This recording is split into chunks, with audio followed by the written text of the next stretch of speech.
அனைவருக்கும் வணக்கம். நான் doctor MS Usha Nandhini, Siddha physician, lotus women care hospital, இந்தியாவின் முதல் பெண்களுக்கான PCOS சித்த மருத்துவமனை, சாய்பாபா காலனி, கோயம்புத்தூர், KK நகர், சென்னை.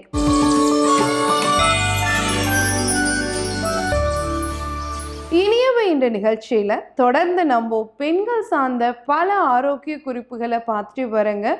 அந்த வகையில் இன்னைக்கு நம்ம சொல்லக்கூடியது, நிறைய பெண்களுக்கு இந்த மெனப்பாஸ் காலத்தை கடந்த பிறகு இருதய சம்பந்தமான பிரச்சனை, ஹார்ட் இஷ்யூஸ் அப்படிங்கிறது ஒரு பயமாகவே இருக்கு.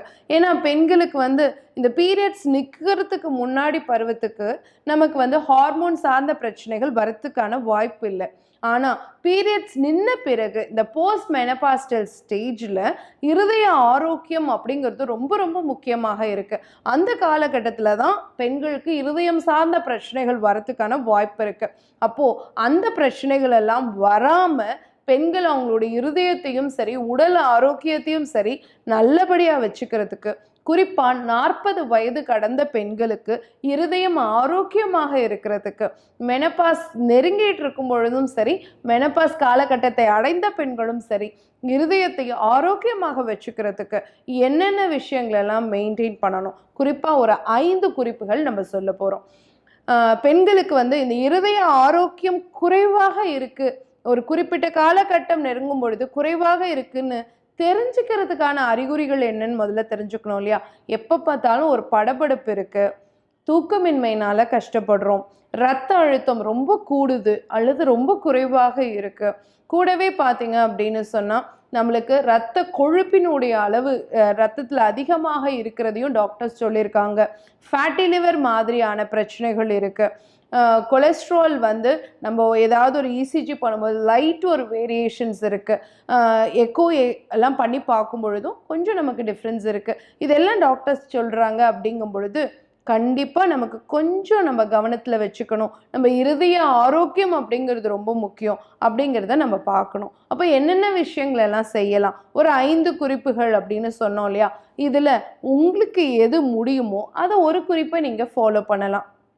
அதே மாதிரி இதை இப்போ தான் எடுத்துக்கணும், அப்படி தான் எடுத்துக்கணும் அப்படிங்கிறதும் கிடையாது. ஏன்னா நம்ம சொல்கிறது எல்லாமே உங்கள் வீட்டில் இருக்கக்கூடிய உணவுப் பொருட்களை வச்சு தான் சொல்ல போகிறோம். ஸோ நீங்கள் எவ்வளோ நாள் எடுத்துக்கிட்டாலும் இது ஒன்றும் உங்களுக்கு பக்க விளைவுகளை ஏற்படுத்தாது.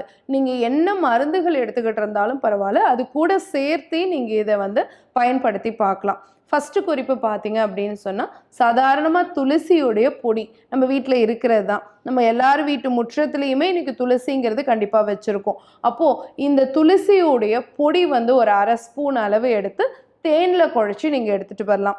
இது இருதயத்தினுடைய ஆரோக்கியத்துக்கு ரொம்ப சப்போர்ட்டிவாக இருக்கும். ஏன்னா இருதய ஆரோக்கியம்னு போகும் பொழுது நிறைய பேருக்கு தூக்கமின்மை மட்டும் கிடையாது, ஆன்சைட்டி, டிப்ரெஷன், ஒரு மாதிரி மனச்சோர்வு, இது எல்லாமே சந்திக்கிறோம். அவங்க எல்லாத்துக்குமே பார்த்தீங்க அப்படின்னு சொன்னால் துளசி நல்ல மருந்தாக இருக்கும். ஸோ துளசியை ஜஸ்ட்டு தேனில் குழச்சி எடுத்துக்கலாம். காலைல எம்டி ஸ்டொமக் அல்லது நைட்டு சாப்பிட்ட பிறகு எப்போ வேணாலுமே நீங்கள் எடுத்துகிட்டுலாம், எவ்வளோ நாள் எடுத்துக்கிட்டாலும் எந்த பக்க விளைவுகளும் கிடையாது.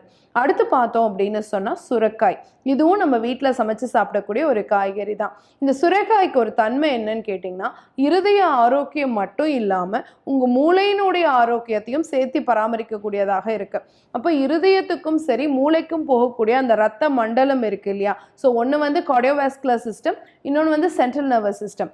இது ரெண்டையுமே ஒருங்கிணைச்சு அந்த மூளைக்கும் உங்களுடைய இருதயத்துக்குமான ரத்த ஓட்டத்தை சீர்படுத்தக்கூடிய தன்மை சுரைக்காய்க்கு இருக்கு. அப்போ சுரைக்காயை நீங்கள் ஜூஸ் மாதிரியும் எடுத்துக்கலாம், அல்லது அரைவேக்காடாக வேக வச்சு அதை மிக்சியில் அரைச்சி ஒரு சூப் மாதிரி பண்ணியும் சாப்பிட்லாம், இல்லை சாதாரணமாக நீங்கள் பொரியல் பண்ணியும் சாப்பிடலாம். சுரைக்காய் எடுக்கும் பொழுது இருதய மண்டலமும் நரம்பு மண்டலமும் சேர்ந்து ஆரோக்கியமாக இருக்கும் அப்படிங்கிறத நம்ம தெரிஞ்சுக்கணும். அடுத்து பார்த்தோன்னா பேரிச்சம்பழம். நார்மலாக நம்ம வீட்டில் சாப்பிடக்கூடியதான். 1-2 பேரிச்சம்பழத்தை நைட்டு ஊற வச்சு காலையில் எடுத்துகிட்டே வரலாம். இதுவும் இருதய ஆரோக்கியத்தையும் இருதய மண்டலம் பார்த்திங்கன்னா பலப்படுறதுக்குமே ரொம்ப சப்போர்ட்டிவான விஷயமா இருக்கும். அடுத்து 4வது விஷயம் பார்த்தீங்க அப்படின்னு சொன்னால் கருப்பு திராட்சை, உலர்ந்த திராட்சை. இதை ஒரு 15லேருந்து 20 பீஸ் நல்லா வாஷ் பண்ணிவிட்டு காலையில் ஊற வச்சிடுங்க. ஈவினிங் ஆகும் பொழுது அதை நல்லா ஹீட் பண்ணிவிட்டு ஸ்மாஷ் பண்ணி ஒரு ஜூஸ் மாதிரி அதை ஃபுல்லாகவே குடிச்சிருங்க. இதை நைட்டில் குடிச்சிட்டு வரணும். காலையில் ஊற வச்சு நைட்டு குடிக்கணும். இது உங்கள் ரத்த அழுத்தத்தை குறைக்கிறதோட சேர்த்து மன ஆரோக்கியத்துக்கும் நன்மை செய்யக்கூடியதாக இருக்கும். நாங்கள் தூக்கமின்மையினால கஷ்டப்படுறோம் டாக்டர், நைட்டு 3 மணி 2 மணிக்கு எழுந்து உட்காந்துடுறேன் அப்படிங்கிறவங்கெல்லாம் இந்த திராட்சை குடிநீரை ப்ராப்பராக எடுத்துக்கிட்டீங்க அப்படின்னு சொன்னால் உங்கள் இருதய மண்டலம் ஆரோக்கியமாக இருக்கிறதுக்கு சப்போர்ட் பண்ணும். இப்போ நான் சொன்னேன் இல்லைங்களா, ரைட்டாக ஒரு இசிஜியில் வேரியேஷன் இருக்குது, லைட்டாக ஹார்ட்டில் ப்ராப்ளம் இருக்குன்னு டாக்டர்ஸ் சொல்லியிருக்காங்க. அப்படிங்கிறவங்க என்ன பண்ணலான்னா, உங்களுக்கு சர்க்கரை நோய் இல்லாத பட்சத்தில் ஒரு 5 செம்பருத்தி பூ இதழ்கள், ஒரே ஒரு பூ எடுத்துக்கோங்க, 5 இதழ் எடுத்துக்கோங்க, அதை மட்டும் எடுத்து அது கூடவே 2 அத்திப்பழம் சேர்த்து இரவு ஊற வச்சிடுங்க தண்ணியில். காலையில் எந்திரிச்சு அந்த இதழ்கள் அந்த அத்திப்பழம் எல்லாத்தையும் நல்லா ஹீட் பண்ணிவிட்டு ஸ்மாஷ் பண்ணி காலையில் வெறும் வயிற்றில் குடிச்சிட்டு வாங்களேன். இந்த மாதிரி தொடர்ச்சியாக நீங்கள் ஒரு 20 நாள்லேருந்து 24 நாள் குடிங்க, ஒரு அரை மண்டலம் குடிங்க. அதுக்கப்புறம் உங்களுடைய கண்டிஷன் எப்படி இருக்குது, ரத்த அழுத்தம் எப்படி இருக்குன்னு பரிசோதனை பண்ணிவிட்டு திரும்பவும் நீங்கள் குடிக்கலாம். இது தொடர்ச்சியாக ஃபாலோ பண்ணிகிட்டே வரலாம். சர்க்கரை நோய் இருக்கிறவங்களாக இருக்கும் பட்சத்தில் அவங்க அத்திப்பழத்தை 2 பழம் போடுற இடத்துல 1 பழம் போட்டு எடுத்துக்கலாம். ஸோ இது எல்லாமே பார்த்தீங்க அப்படின்னு சொன்னால், ஒன்று நம்ம துளசி சொன்னோம், அதே மாதிரி பேரிச்சம்பழம் சொன்னோம், திராட்சை சொன்னோம், அத்திப்பழம் சொல்லியிருக்கோம். ஸோ இது எல்லாமே பார்த்தீங்கன்னா நம்ம அன்றாடம் சாப்பிடக்கூடிய உணவுப் பொருள், சுரைக்காய் உட்பட.